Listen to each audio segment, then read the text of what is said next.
Bonjour, je suis très heureux de vous retrouver encore une fois pour une nouvelle série d'informations et de décortiquage. Pour ceux qui ou celles qui viennent nouvellement de nous rejoindre sur notre chaîne YouTube Kanté J Visionnaire Le Vrai, je vous informe que ici nous abordons les sujets internationaux, notamment de la géostratégie et de la géopolitique.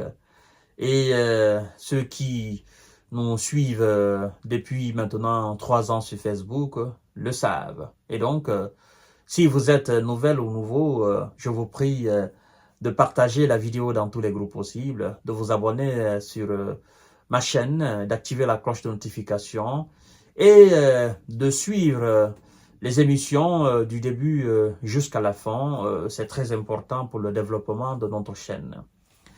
Ça, c'est que vous voyez, cette machine, on appelle ça l'ennemi juré de F-16. C'est une machine conçue spécifiquement pour descendre le F-16 et les objets volants venant de l'Occident. Je veux parler tout ce qui est missiles, tout ce qui est drones, tout ce qui vole et en direction de la Russie, mais aussi en direction des territoires occupés par les Russes en Ukraine. Et donc, les soldats russes, c'est-à-dire les différentes unités aériennes, donc russes, sont pressés d'abattre les F-16 et ils ont même hâte, n'est-ce pas, de ce face-à-face. C'est pourquoi ils disent qu'ils sont très impatients, n'est-ce pas, de ce face-à-face. Eux qui ont été formés et qui possèdent cette arme très puissante et les F-16. Ils déplorent même, n'est-ce pas, le fait que les F-16 ne survolent pas les zones à haut risque. Et donc, vous comprenez mieux pourquoi les F-16 sont cloués au sol. Donc, ça, c'est les unités de ce système, n'est-ce pas, de la défense aérienne russe. Ils nous disent ceci. On attend avec impatience ce face-à-face.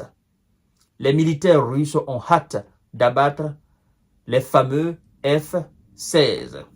F-16 qui est juste là. Vous savez qu'il y a un lot de F-16 que les Occidentaux ont envoyé en Ukraine. Et j'ai même appris que le Danemark a annoncé l'envoi prochain de F-16. Et j'aurais appris aussi que le Danemark avait promis au total 19 F-16 aux Ukrainiens. Mais à quoi ça sert d'envoyer des F-16 dans un pays si les bases militaires, les aérodromes, les aéroports ne sont pas sécurisés? À quoi ça sert d'envoyer les F-16 dans un pays qui manque de pilotes capables de manier ces F-16? À quoi ça sert d'envoyer des F-16 dans un pays lorsque vous savez que les F-16 seront abattus et les F-16 n'ont pas d'avenir? À quoi ça sert donc d'envoyer des F-16 si ils ne sont pas accompagnés des missiles, mais aussi des systèmes anti-aériens pouvant abattre les missiles russes? Donc, je ne vois pas l'intérêt, à moins que ça soit un coup de com'. Alors, les soldats russes nous disent ceci. Ils disent, je cite, « Il s'avère pourtant que ces engins, parlant de F-16, ne s'aventurent pas dans les zones à risque, déplore un soldat d'une unité de défense aérienne. » Alors, il continue en disant ceci, en présentant, n'est-ce pas, cette machine. Il dit, celle-ci est équipée avec des systèmes modules Buk M2 et ses effectifs a suivi une formation pour pouvoir identifier des F-16 selon le commandant de l'unité de ce personnel, au fait, l'unité qui travaille en fait autour de cette machine, parce que c'est pas une seule personne, c'est pas deux, ils sont nombreux. C'est une machine quand même qui demande de l'entretien. Donc il y a toute une unité qui s'occupe de son bon fonctionnement. Alors, excusez-moi, selon le commandant de l'unité, le personnel est prêt à 100% pour le duel. Quel duel? Eh ben, le duel face au F-16.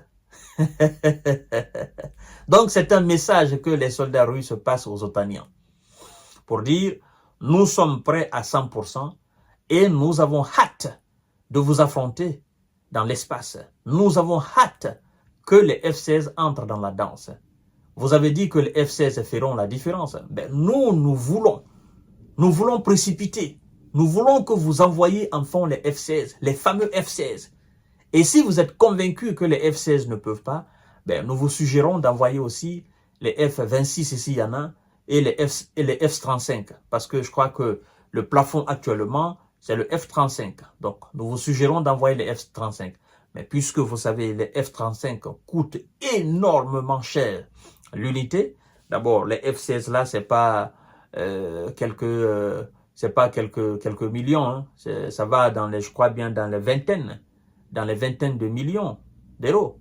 Donc, voilà, on peut pas se permettre d'envoyer comme ça les F-16 aller se faire descendre. Ils ont envoyé 2, on a descendu les 2. Et voilà, ils sont en train de réfléchir à comment il faut utiliser ces avions. Parce que F-16, F-16, F-16, les F-16 sont coulés aujourd'hui au sol.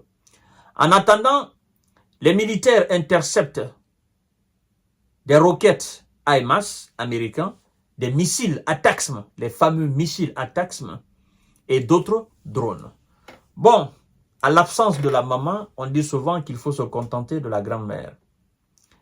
Les unités, n'est-ce pas, de la défense aérienne russe s'attendaient vraiment à accueillir ce fameux F-16 dans l'espace.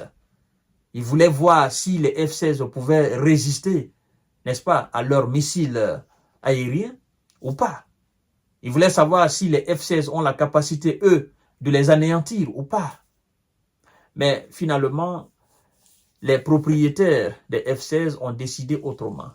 Et donc, je vous passe quand même le message. Les soldats russes, ils disent qu'ils sont très impatients de voir les F-16 survoler les zones à haut risque. Ils disent qu'ils sont très impatients, n'est-ce pas, d'affronter les F-16. Donc, ils attendent M. Zelensky. M. Zelensky, M. Biden, ils attendent l'autorisation afin que les F-16 décollent et apportent la victoire tant espérée du côté ukrainien.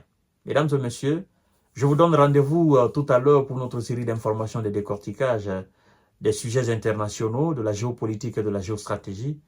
Et en attendant, je vous souhaite une excellente journée de jeudi. Prenez soin de vous. Je vous aime.